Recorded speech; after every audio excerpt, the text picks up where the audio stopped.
Hello, hello. Welcome, ladies. My name is Taylor Thompson. You're coming live here in the She Network where we're sharing her excellence today. And so I'm super excited to introduce to you my guest. So as you are all coming on, give us a big wave, say hi, say where you're coming in from. And if this is going to be a replay for you, make sure that you push hashtag replay, but definitely say hi, because we have some people coming in from globally across, I'll say across the pond. And so I want to hear from you all as well. So before we get started, I can't even believe it's December. I can't even believe it's 2 weeks away from Christmas. We are about to close out 2020. Praise the Lord. Looking forward to a new fun-filled year. So anyway, I'm super excited about that. So ladies, so I want to take a few minutes and introduce you to my amazing guest here. So I really want you to buckle in because I want you to hear her story. Like from homeless for many years, like welfare, and to where she is now. This is a story that you want to tune into. So in the description, we talk about like the art of negotiation. So sometimes, you know, if you're an entrepreneur, you may not know what negotiation is, and you may not like, why is that important to me? And why do I need it in my business? So this is a skill. This is an everyday skill that no matter what kind of business you're in, you need to have in your toolbox. So with that being said, I want to introduce my guest, Miss Christine McKay. Christine, how are you? I'm doing great, Taylor. Thank you so much for having me. I'm very honored to be here. And to everybody who's watching and listening, I'm honored that you're spending time with us today. Thank you for that. Yeah, I love this. Everybody's busy. Everybody's like probably going in a 1,000 different directions, but you know, here's the thing. I want them to hear your story because such a powerful story to where you came from, homeless to Harvard. Like, what? Homeless to Harvard. Like that's a title in and of itself.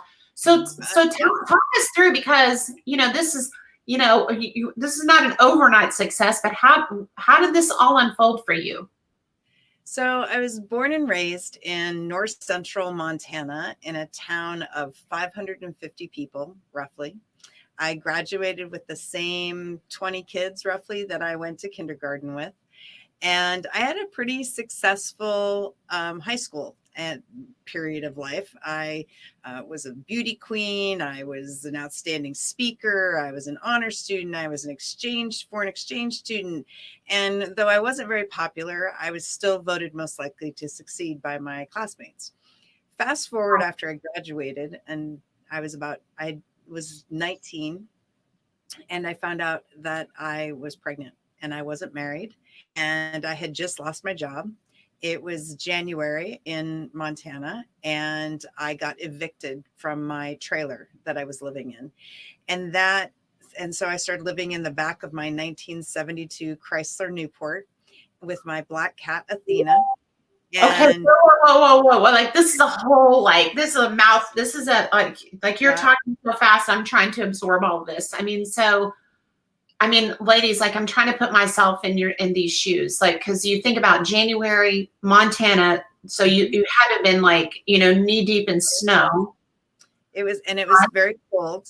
I found a woman who lived in the trailer park that I had just been evicted from. And I stayed with her for a little while, but she was a heroin addict. And I remember one night, she was doing drugs with her friends in the living room area. And I just put a pillow over my head because she was also pregnant, and I couldn't handle that. And she actually kicked me out, stole my stereo, kicked me out. And then I was what's called the hidden homeless. And it's actually a pretty large population of people, surprisingly. And the hidden homeless are people who, while we sometimes live in our car or sleep in our car on the street, more often than not, we go from house to house to house to house, bed to bed to bed, sofa to sofa to sofa. But I did that when I was pregnant. I did that until I was about 6.5, 7 months pregnant. Wow.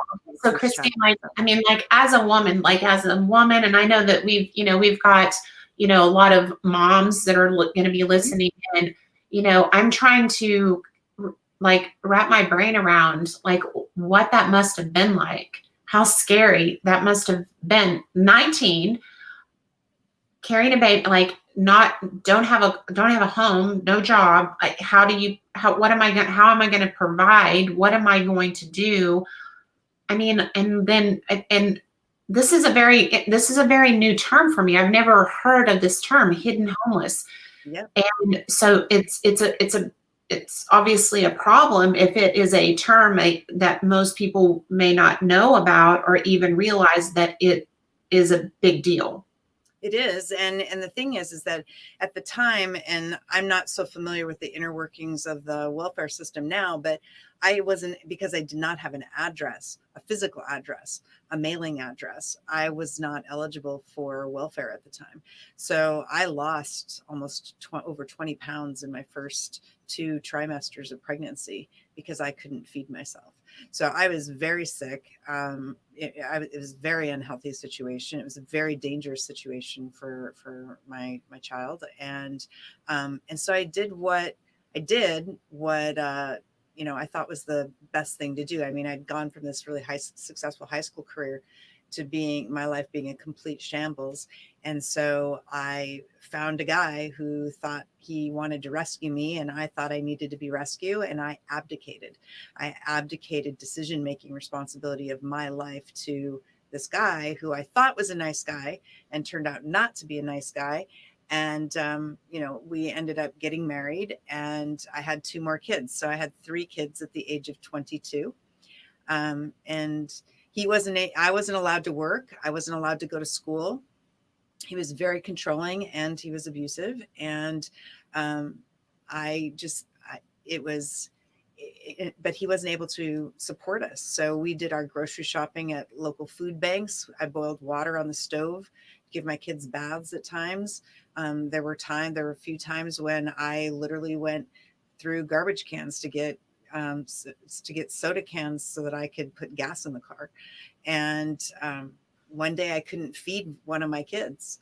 I had 1 can of tomato soup in my cupboard. She hated tomato soup. She was 3, and she did what any self-respecting 3-year-old does when you tell them you're going to feed them what they don't want to eat. She threw a temper tantrum, and just out of frustration, I picked her up and I practically shoved her into the cupboard to try to reason with her that there was nothing there to feed her. And that was the turning point for me when I decided that was not the life I wanted to live, and I wanted control of my life again. And so I did the hardest part of any negotiation. I negotiated with myself to create a different life. Wow. Wow. Okay. I mean, so there's first of all, like I had no idea that the welfare system in our country, wouldn't help somebody if you didn't have an address. I mean, so, I mean, it's kind of like, okay, that makes no sense whenever, which comes first, the chicken or the egg concept. Mm-hmm. But I mean, that had to have taken a lot of courage on your part. But I find this to be true with most women is that they will do things and the bed of nails becomes hard enough whenever it is about their children, that whenever it comes to the children, that they will make bold moves and before they would make the bold move for themselves. Right. And so what did you do? So now so here you have 3 kids, you can't feed them. And now what do you do so drastically to get out of that situation? So I found a way to go to a community college, and my husband at the time, I was only allowed to study from like 3 a.m. to 6 a.m. I wasn't allowed to study when my kids were awake or when he was around. But I made the most of those 3 hours. When I think back on it now, the level of productivity I had, because I carried a full class load as like 21 credits.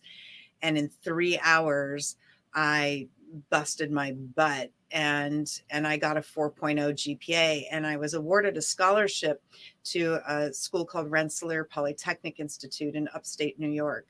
And I got there to register for classes or meet with somebody. I don't remember exactly what had put me on campus that day, but it was the 28th of August, and it was a beautiful sunny day. And I looked around and I said, this is going to be easier on my own with my kids than it is with him in the picture. And I went home and I told him I was done. And I had met with the school. They worked to put me in student housing. The school was amazing. Rensselaer was just phenomenal. And I took all three of my kids and we moved so that I could go to school. And it was definitely hard. And my kids sacrificed a lot. And I'm grateful every day for what my kids had to give up in order for all of us to have a better life. It was a team affair. It was a family all in, and they were little. My oldest was she 6? She might have been 6, 5 or 6. So, and they're only 32 months between the oldest and the youngest. So they would have been like 4, 5, and 6, or 3, 4. I think they were 3, 4, and 5.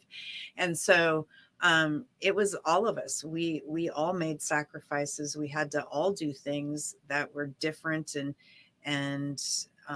hard. And and the thing about it is, I love how you said it was a team effort. And I think that whenever, as a single mom, I know what that's like to be a single mom of 3, actually, in that way, that whenever you say team, you really need to get the buy-in and get them to buy into the vision of what we're doing this for, what's in it for them. Because whenever everybody plays a role, everybody has a role to play. If this team is going to be successful, it is a team. This is a team sport, and this is your job, and this is going to be the part you play in this game that we're playing, right? So did you engage them like that? Did you have that kind of conversation, or what took place? I probably didn't. Keeping in mind that I was so young, even at that point, that sometimes people say, well, how did you do it? And I'm like, a part of it was that I was young and stupid and didn't know better, right? Anything somebody said to me, well, how can you do that? Why?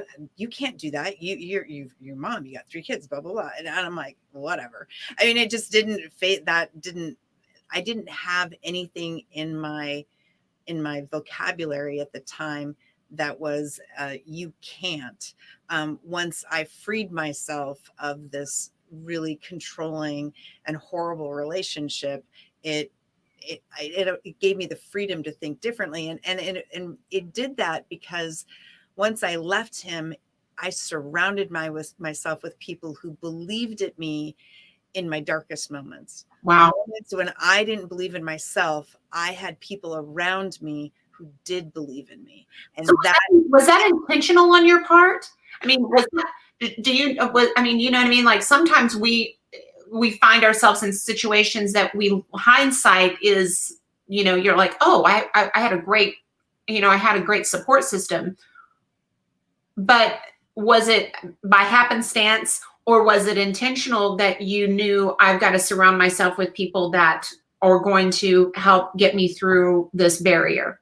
I think it was both. When it came to people who were to my senior, right? I was very intentional about how I built relationships with professors and advisors and people who were influential on campus to have that as a support network. And there were professors like Professor Barry Taylor. He bought me groceries and bought Christmas presents for my kids, and because otherwise they wouldn't have any. And put, other advisors put me in touch with, local community or local nonprofits within the community that Art Rensselaer was, and that was really instrumental. And then some of it was by determination. So it was the first end of my first semester at Rensselaer. So I had 3 little kids, full course load, 2021 credits in one of the top engineering schools in the United States, and if not the world. And I was exhausted and I was drained. And I sat next to this young man, Daniel Seligman, in an HR management class. And I looked at him one day and I said, do you ever get a home cooked meal? And he said, no. And I said, I can't afford to pay you, but I need a break. Would you be willing to watch my kids and I'll cook you dinner if you do that? And that started just, giving myself permission to ask for help. Mm. Was huge. It was a huge part of the negotiation between my ears, is how I call it. This is the hardest part. Negotiating right here is often the hardest part, because especially as women, we're taught that we're not supposed to need help. If you have to ask for help as a mom, you're a terrible mother.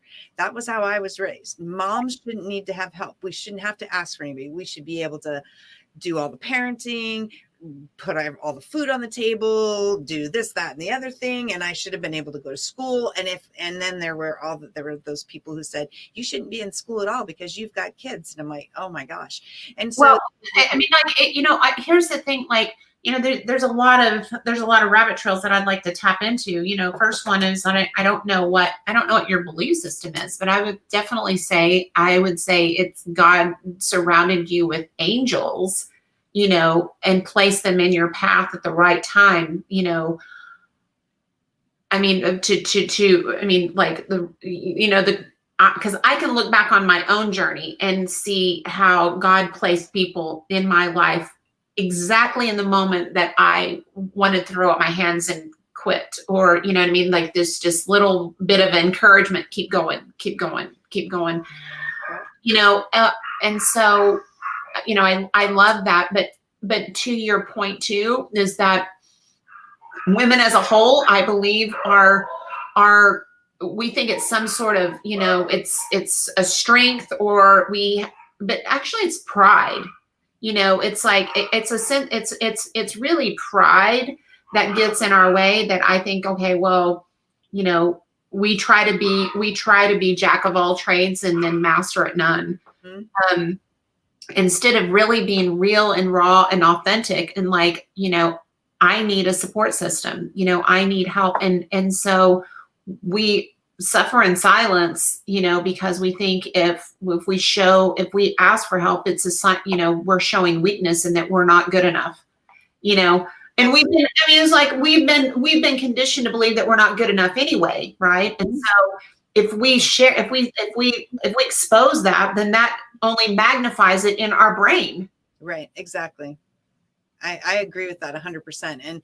And for me, like, even from the moment I remember after I quit living in the back of my car, an angel, her name was Roxanne Yukon, and she is no longer with us, but I think about her every single day. She met me, and she was a woman of very deep and strong faith. And she's like, Christine, she's like, take this piece of paper and draw a picture of God in the center and 4 things on it, right? 4 things on it that you want to pray for, and then pray on those. And there's only one thing I remember that I wrote on that list. So I just finished living in the back of my car. I just started going to the doctor. I was working at McDonald's, and I walked into the welfare office, and they said, "What are you going to do?" And I said, "I am going to go to Harvard."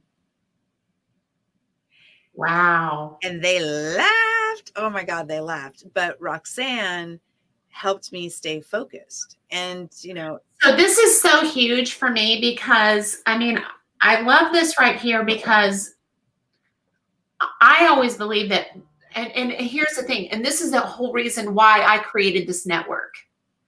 Because whenever you surround yourself with people that can put the vision before you and see the vision until you can see it for yourself. Yes. Yes. And, I'm a Bible girl, and I love the scripture, because it says, in the scripture, it says, without a vision, my people perish. And what she did for you is what she gave you a way to get to see outside of your circle, to see outside of your set of circumstances, and gave you a vision that you could grab onto. And, I always say, you decreed a thing, like you declared and you decreed, this is what I'm doing, right? And you put it out there, Yep. right? And I love all this and how these pieces unfold, because this is all the stuff that we talk about and teach, and it's unfolding right before your eyes. So why did you want to go to Harvard? I mean, what was like, that's a big thing. I mean, like, what inside of you made you go, okay, I'm going to go to Harvard? What was the goal there? I had always wanted to go to Harvard. I mean, from the time I remember being in the 7th grade, when you were in study hall, and I'd pretend that I was a big CEO, and I'd, have an intercom, because that's how old I am. I'd have an intercom on my desk, and I'd call my secretary in, and she'd take notes and type up all my correspondence. And but I always knew that Harvard was the place to go if you wanted to be in proximity to power and influence, and you wanted the best education in the world. You needed to go to Harvard. And that was, and in all my travels to this day, and I mean, there are tons of amazing universities out there, amazing universities. But I have to say, I mean, the reason why I ended up going to, well, my husband gets so mad at me when I say that. The reason why I worked my butt off to go to Harvard and achieved that was, and it was the only school that I applied to for my MBA program, was because no matter where I went in the world, everybody had heard of Harvard. Is Yeah. the only school that has just almost universal name recognition. Okay, so you started at so you got your undergrad at Mhm. was it Rensselaer. and so and as an engineer, right? An engineer. I studied finance there, but took a lot of engineering courses and heavy mathematics courses and all that. And then so that paved the way for the next step for Harvard for you. And that was the only school you applied to. And and so what was the goal, the MBA? What was the goal that you wanted to achieve to get to Harvard? So after I had graduated from Rensselaer, I got an amazing job with what was then called Bell Atlantic. Now that Bell Atlantic and NYNEX merged to create Verizon. I also met the man of my dreams, and I graduated, we married. We've been married 27 years, together for almost 30, and he's amazing. And I had about a year into my working at Bell Atlantic, I had an opportunity came up, like on the internal job board, that they were looking for somebody to do international finance. And I had been bitten by the international bug when I was in high school and was an international exchange student. And I happened to be married to this amazing man who said, you have to try to get that job.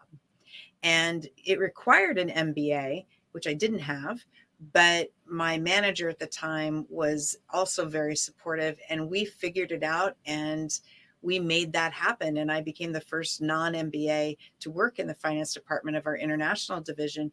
And that started me working, doing international mergers and acquisitions in Eastern and Western Europe and in Southeast Asia.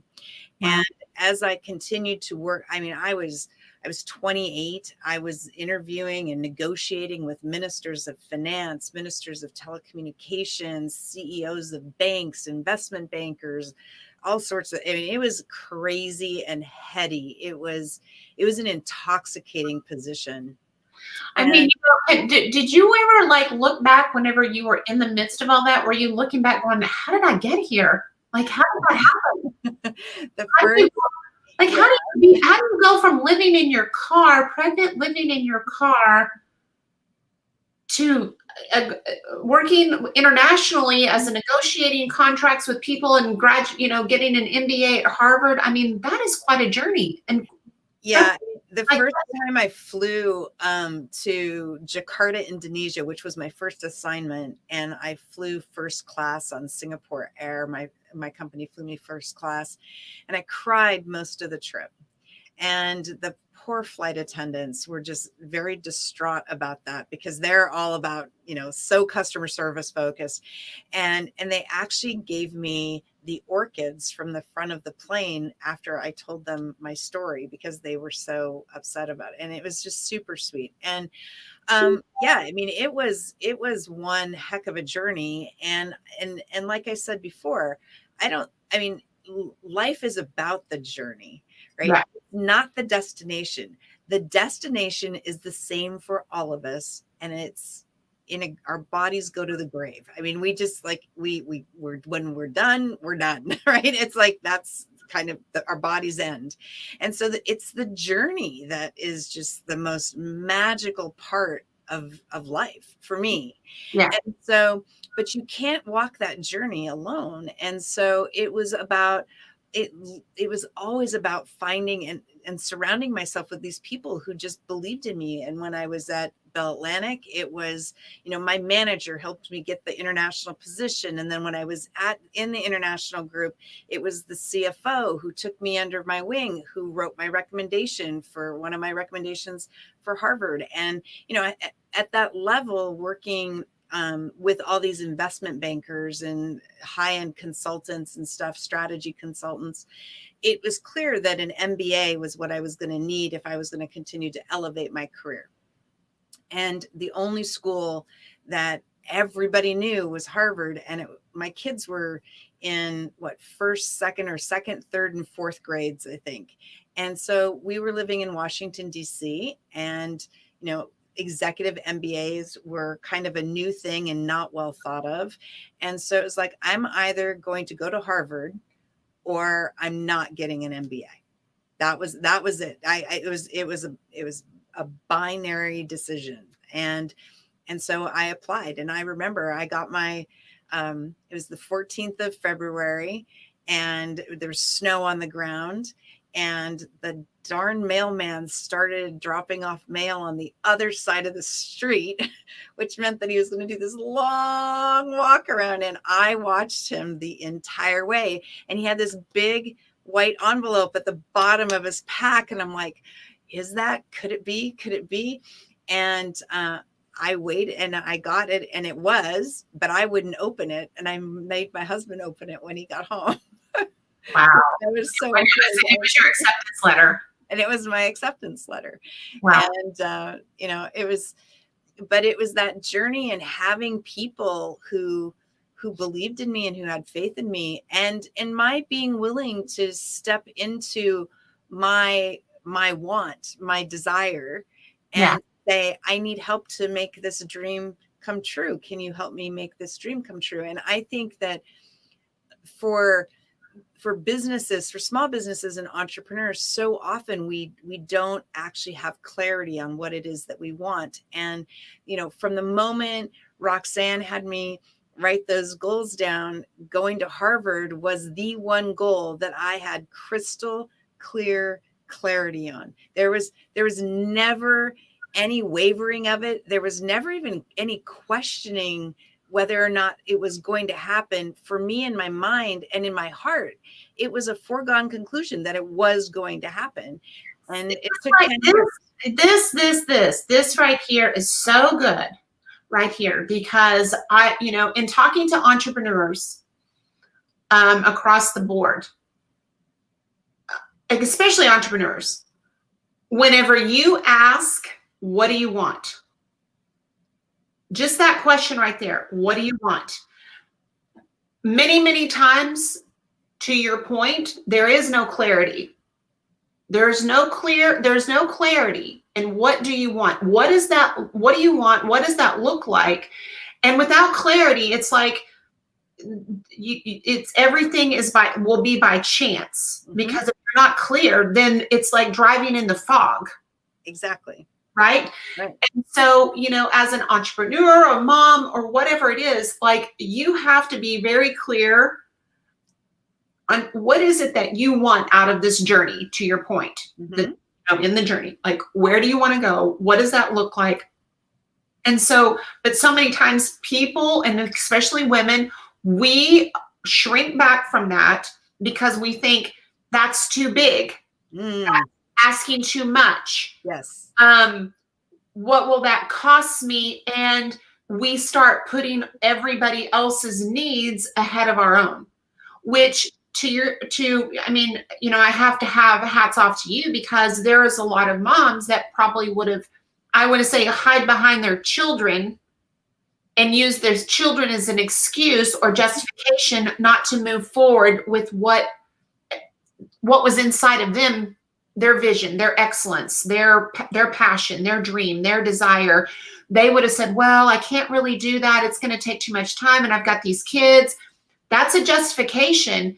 And so I'm really impressed with that. I mean, I'm really hats off to you that you didn't, I mean, you were still able to be a mom. You were still able to, and if you wouldn't have been on that journey, like without that, how would that impact their lives today without you walking through that and leading by example and showing them a path and showing them that you can do anything that you put your mind to? I'm sure that you are their hero. You would have to be, your children, I mean, they have to look at you like, my mom is a total rock star, to look what you've done. And I mean, from homeless to Harvard, that's such a powerful story. So tell us about, like, because we're talking about, like, how did you get into the negotiation, and asking the right questions? How do you negotiate? And you said, you mentioned in the earlier, it starts here. Mm-hmm. So how do you leverage that? And what were, as the ladies are watching, like, what were the tools, and what are the things, and why is that important? And how would you give them or equip them today how to do that in their business or in their life, right? So the big thing is that every one of us have been negotiating our whole lives. We learn to negotiate when we're kids. When we're early in our childhood, we learn to negotiate. The challenge is that we've, especially in the United States, and U.S. culture is permeating other areas and other cultures from a business perspective, which to some extent is unfortunate. But what has happened is, as a result of that, is that negotiation is seen as this confrontational thing. Mm-hmm. But studies show that women are better negotiators, generally speaking, than men are, especially in complex situations. And the reason is because of negotiation actually isn't meant to be confrontational. Negotiation is nothing more than a conversation about a relationship. And you cannot win a relationship. Cannot win a relationship. It is a constant give and take. And when you think about negotiation as a conversation about a relationship, women tend to be more intuitive to that. We tend to embrace that concept more. We tend to look for more creative solutions to problems. We tend to have a lot more gray areas because we don't compartmentalize as much as our male counterparts sometimes do.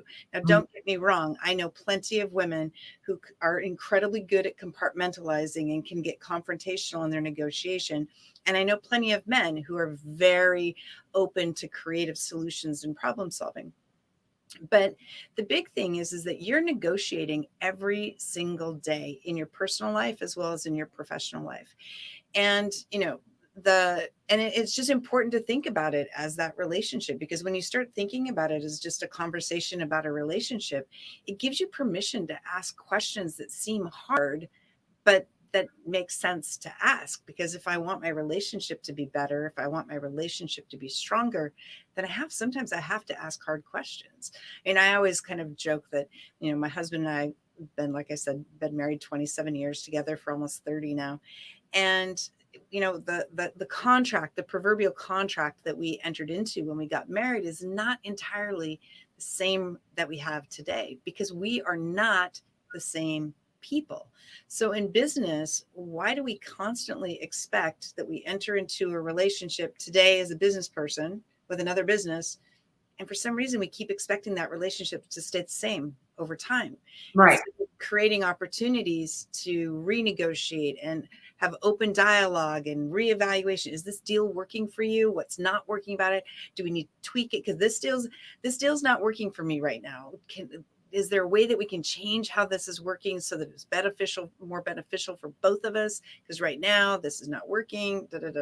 And we just don't give ourselves permission to do that. And our culture has not allowed us the opportunity to do that as much either.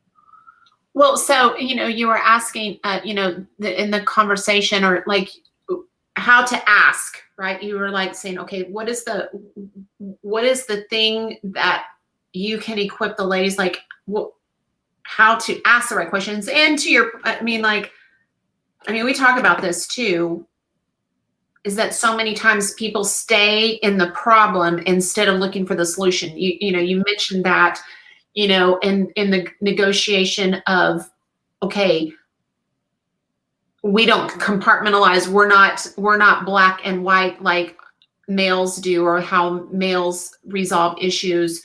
But so many times I see women, especially, they stay in the problem, and they're not solution oriented. How do you help people navigate through that? How can you equip them to not stay in that muck and mire, but let's spend 95% of our time on the solution instead of just keep talking about the problem over and over. Once the problem is defined, how do we get out of it and look forward to a way to move forward?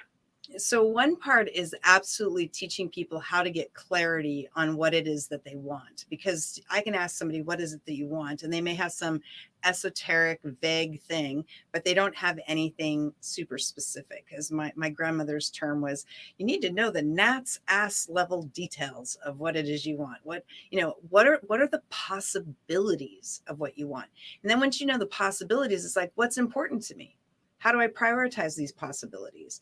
And then you got to think about so this is what I want, right? Relative to my, my prioritization. Is that doable for my counterpart? What does it do to my counterpart to do that? Is that something that if I ask that, that it's doable? And you do that based off research, not based on what's in your head. So you do it based off of what one of my mentors, Blair Dunkley, talks about: externally verifiable evidence.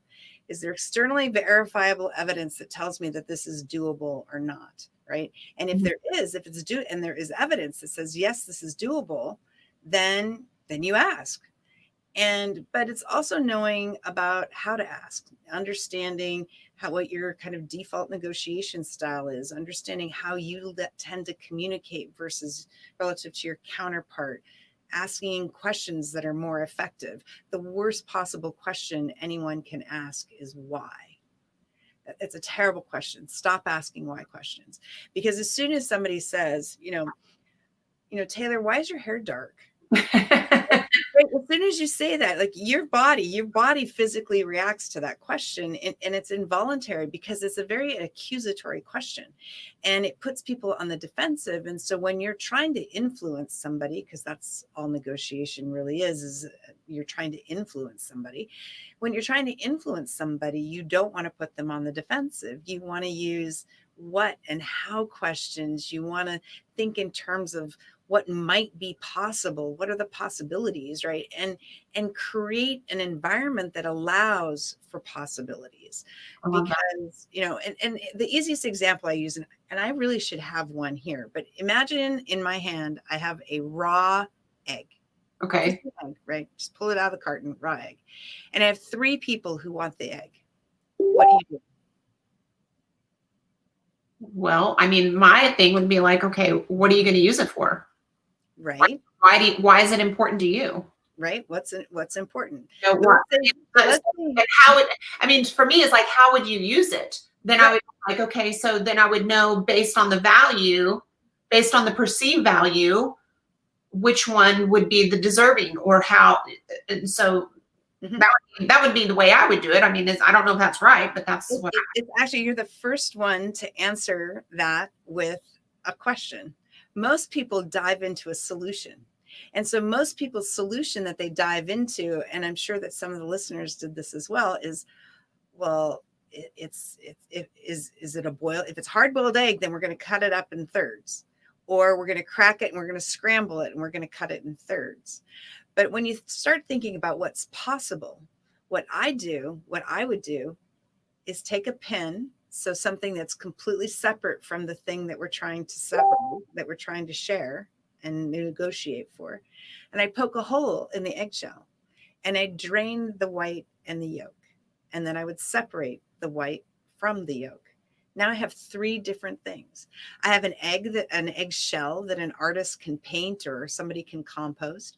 I have egg yolk that somebody can use to glaze the top of a bread. And I have egg whites that somebody can make a souffle with, right? So now I have three distinctive parts, each with different value, but could be of equal value to anybody else, versus taking and forcibly changing the egg in order to make the solution easy and divide it into cut it, boil it and cut it into thirds, right? But most people dive to the, I'm going to boil it or I'm going to scramble it. So they're going to change the property of what this thing is in order to create some false sense of equity. And negotiation is not about equality.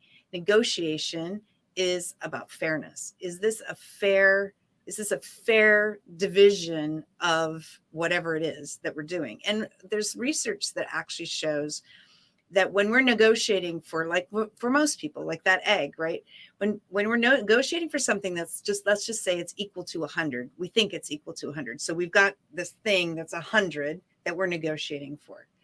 In reality, it's worth 142.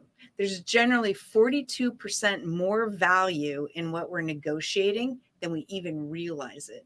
But because to the number 42, it comes out of research that's done out of the University of Copenhagen, and I have to go back and look. It's by a guy named Kjeld Jensen, and I love it because I love that concept, because the point is that there's always more value to be created. It's just we get so focused on what's in front of us at that moment in time that we forget to think about what's possible, because negotiation is not about the here and now.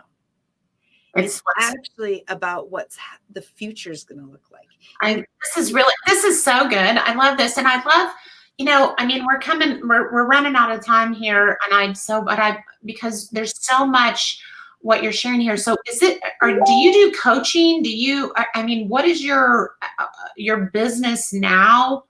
And how do you serve your community, or what do you do that the women can connect to now?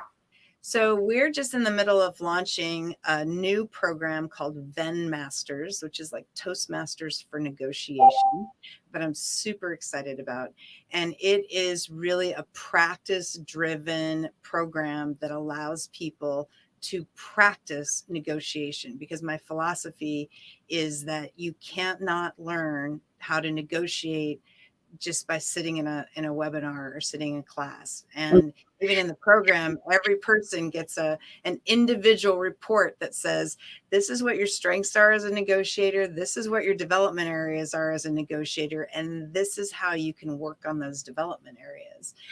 Because I think it's so critical. I think negotiation is your ability to influence others is paramount to your success. I love this. And I know, like, you couldn't have done what you've done. You couldn't have made this through this journey without, equipping yourself.